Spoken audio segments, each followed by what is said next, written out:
Hi అండి, అందరూ ఎలా ఉన్నారు? బాగున్నారా? నేనైతే సూపర్ ఉన్నా. ప్రీవియస్ వీడియోలో మిషన్ రిపేర్ చేయించాను అన్నాను కదా, కొత్త పార్ట్స్ ఏమి ఇప్పించానో చూపిస్తాను. మీకు కనిపించట్లేదుగా లైట్ వేస్తానండి.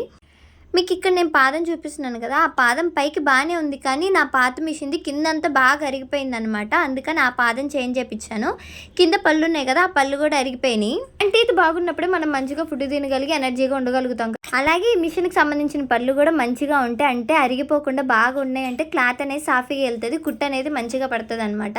ఇప్పుడు చూపిస్తున్న ఈ సెట్ ఎక్కువ కాస్ట్ పడింది అనమాట. మా పాతదే కొంచెం పర్లేదు, బాగానే ఉంది. మళ్ళీ 1 మంత్కి కానీ 20 డేస్కి కానీ పాడైపోయింది అన్నారు. మళ్ళీ అప్పుడు సర్వీస్ ఛార్జ్ పెట్టి పే చేసి దాన్ని రిపేర్ చేయించలేక అన్నీ ఒకేసారి రిపేర్ చేయించేసుకున్నాం. అంటే సర్వీస్ ఛార్జ్ కలిసి వచ్చింది కదా అన్నట్టు. టోటల్ మాకు మొత్తం రిపేర్ చేసి ఇచ్చినందుకు, ఈ పార్ట్స్ అన్ని మార్చి ఇచ్చినందుకు 1200 1500 అయ్యిందనమాట. మిషన్కి సరిగ్గా కుట్టుబడట్లేదు, ఆ బాధ ఎలా ఉంటుంది అనేది ఓన్లీ టైలర్స్ మాత్రమే అర్థమవుతుంది అనమాట. ఇప్పుడు కుట్టు అయితే చాలా బాగా పడుతుంది. రోజుకి 2 చుక్కలు ఆయిల్ వేస్తే మిషన్ చాలా బాగా వర్కౌట్ అది. మనకు ఒక సామెత ఉంటుంది కదా, రోజుకు ఒక యాపిల్ తినండి, డాక్టర్ నుంచి దూరంగా ఉండండి. రోజుకు ఒక 2 చుక్కలు ఆయిల్ వేయండి, మన మిషన్ని మెకానిక్ నుంచి దూరంగా ఉంచండి.